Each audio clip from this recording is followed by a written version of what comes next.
Are you worried that you might have bought too much bike, but you don't want to sell it? Well, I want to give you a few signs that you do have too much bike, but one technique that you can do to help reduce the risk of crashing and getting hurt. So sign number one that you have too much bike is you've whiskey throttled and crashed or lost control. So when you whiskey throttle, this is when you give it gas and you slide back on the seat, and the bike keeps accelerating because your wrist is turning and your bike wants to fly out from underneath you. Maybe you do a wheelie, maybe you crash into a tree, and hopefully you didn't get hurt really bad. But this is really scary because it feels like the bike wants to jump out and go wherever it wants to, whenever it wants to. This is a really good sign that you have too much power that you can handle, at least right now. Sign number two is when you're constantly focused on trying to have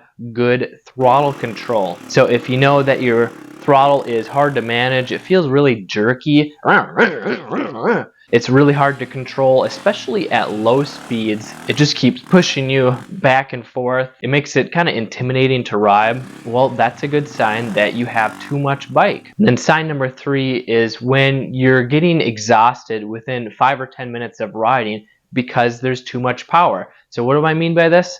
Well, when you're giving it gas and you are getting jerked back and forth, this causes you to use more hand strength and arm strength, and your hands and wrists and arms, they get fatigued or cramp up within just a few minutes. Even if you're just riding a basic trail, so you just and you're just constantly pushing and pulling to keep your butt on the seat, or if you're standing, it makes it hard to stay in control because your bike wants to throw you off the back. Well, one really easy way to help reduce the risk if you have too much bike is by riding a gear higher. So if you're normally riding in first gear at really low speeds, the bike is going to be really jerky because it revs up a lot quicker. So if you just shift up into second gear, you're going to be riding in a lower RPM if you're riding at the same speed. So instead of you're going to be riding at, and when the bike is at a lower RPM, it doesn't have as much torque and horsepower, so it's going to feel less jerky. Or if you're riding in second gear and it's still too snappy and jerky, shift up to third gear. And as long as you're not chucking the bike too low RPM